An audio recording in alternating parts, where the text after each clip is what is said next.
The illusion of aging often centers on the physical decline of the body, yet the most rapid deterioration frequently begins in the invisible landscape of the mind. A pervasive myth suggests that memory loss and cognitive fatigue are inevitable consequences of reaching the seventh decade, but emerging insights challenge this fatalistic view. The true adversary is not the passage of time itself, but a specific, relentless emotional state that acts as a corrosive agent on neural pathways.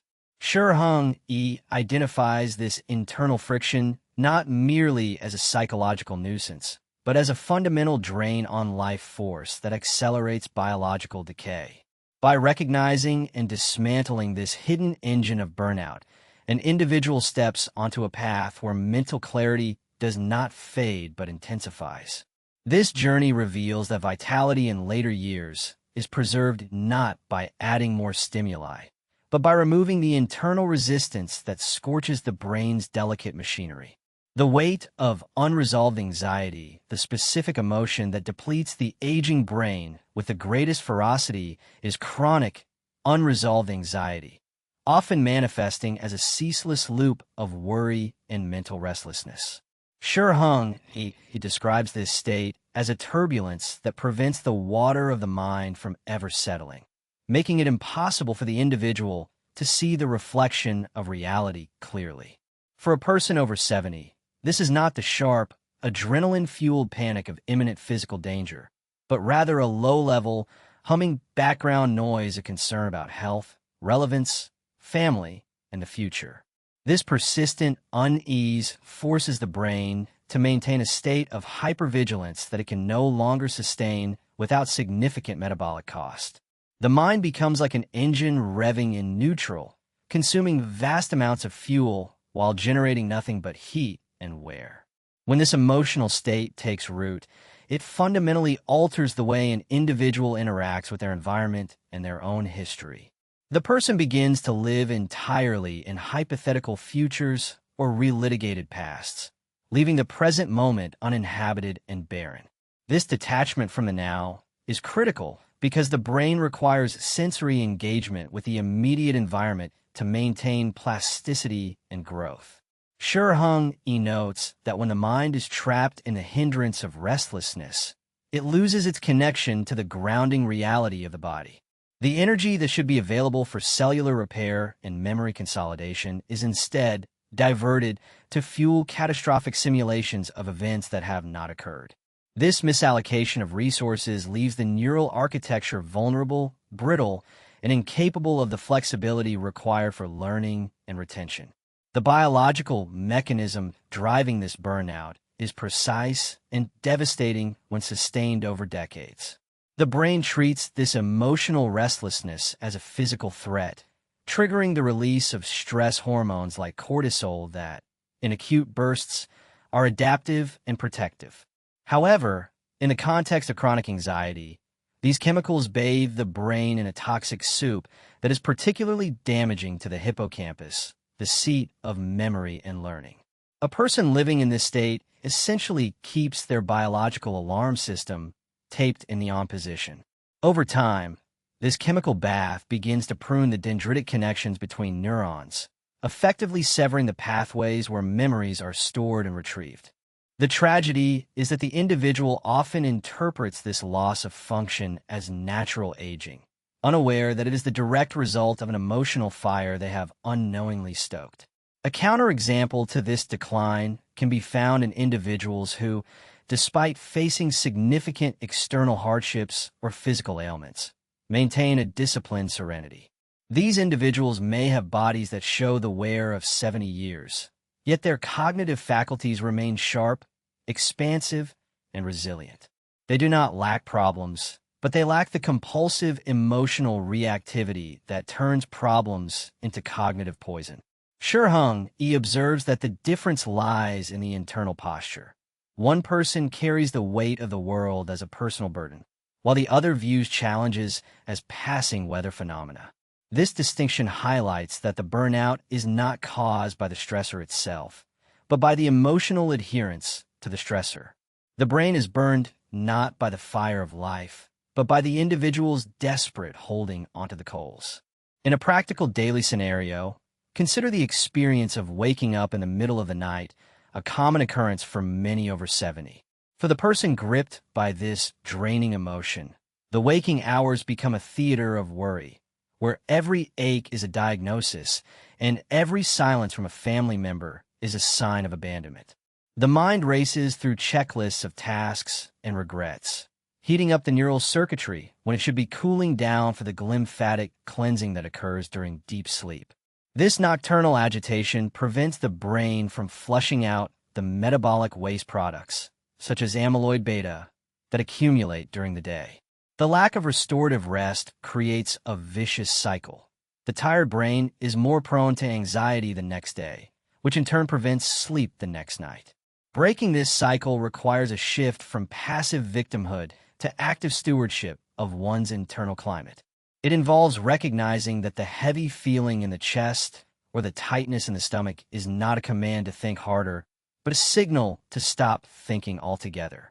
Shi Heng Yi suggests that the antidote is not to fight the anxiety with logic, which often only adds more noise, but to dissolve it through the cultivation of presence.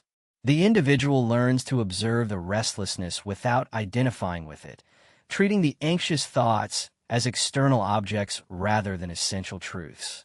This separation creates a buffer zone where the brain can relax, lowering cortisol levels and allowing the regenerative processes of the body to resume their work.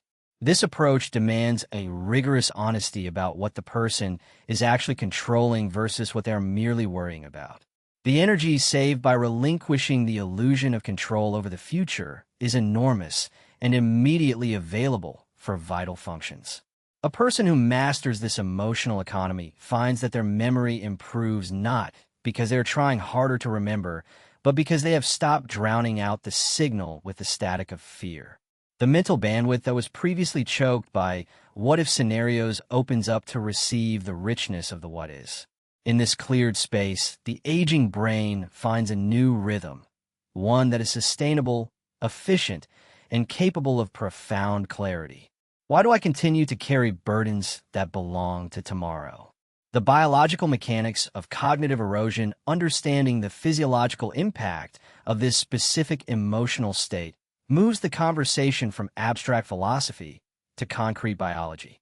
When a person over 70 remains in a state of chronic worry or restlessness, the body's neuroendocrine system remains locked in a fight-or-flight response that is evolutionary designed for short sprints, not marathons.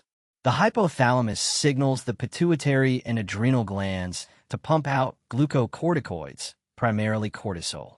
In a younger brain, the feedback loops that regulate this system are robust and can snap back to baseline relatively quickly. However, in the senior brain, the off switch for this stress response often becomes sticky and less responsive.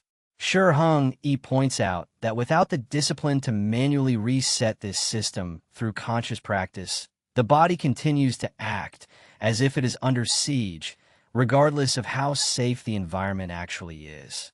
The primary casualty of this hormonal flood is the hippocampus, a brain structure critical for forming new episodic memories and spatial navigation. High levels of cortisol are neurotoxic to hippocampal cells, causing them to atrophy and shrink over time. This shrinkage is not merely a reduction in size. It is a reduction in the brain's capacity to contextualize information. A person might remember a face, but lose the ability to place where they met the person, or they might recall a fact, but lose the emotional nuance of the conversation. This erosion of context is often the first step toward the disorientation that plagues many seniors. The brain loses its filing system, and the chaotic pile of unindexed memories creates a sense of overwhelming confusion that fuels further anxiety.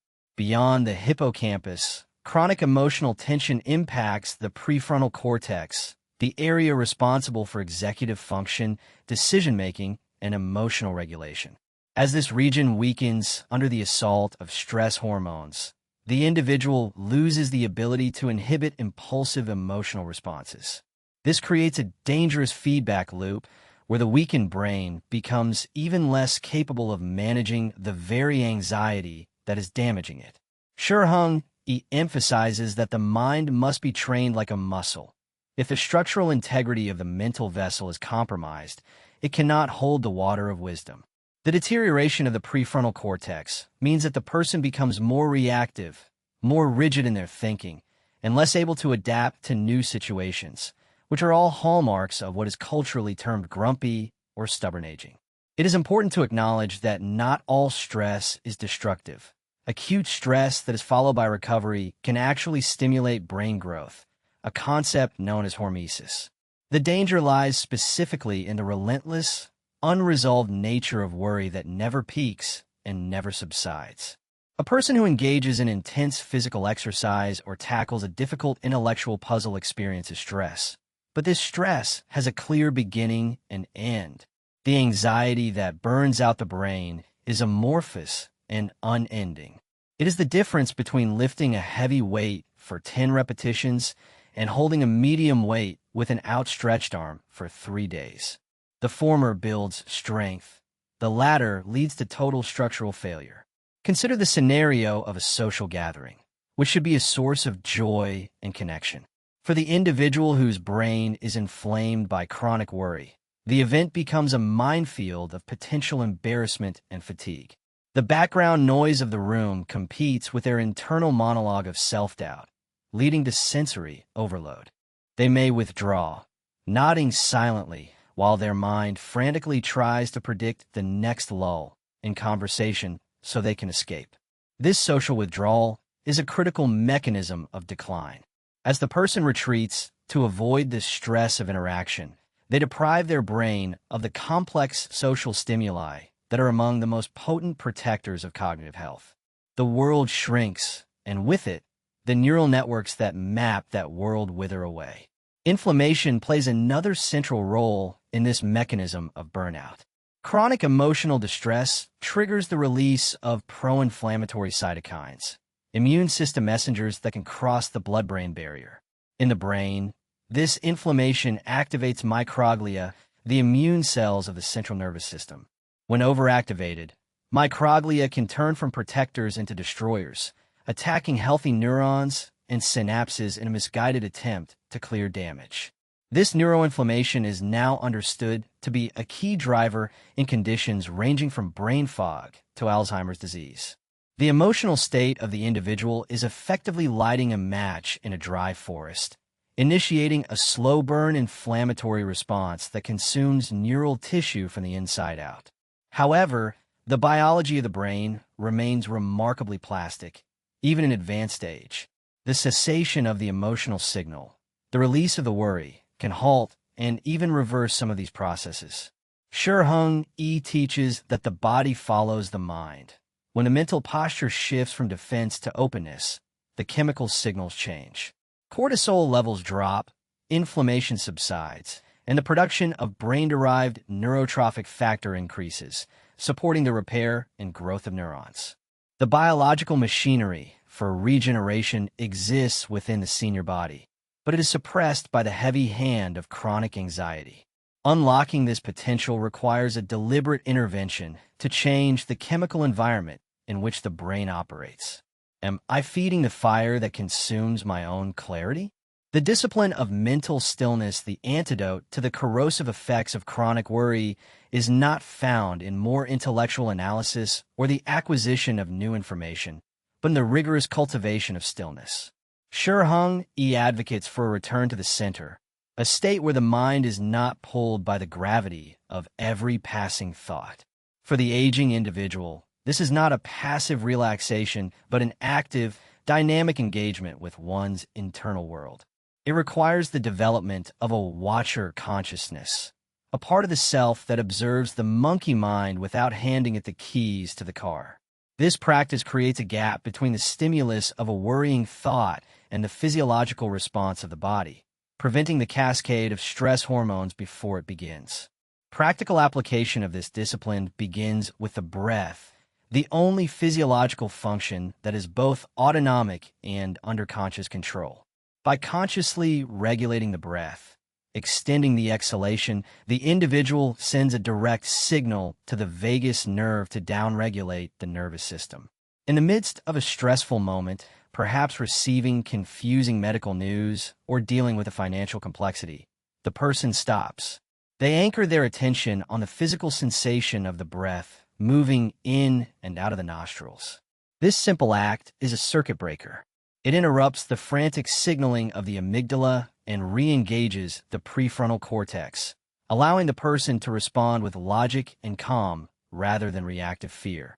One limitation often cited is the belief that one is too old to change ingrained mental habits, that a lifetime of worrying cannot be undone in the 70s. This is a misconception of how neuroplasticity functions. While the grooves of habit may be deep, the brain retains the ability to forge new pathways until the very end of life.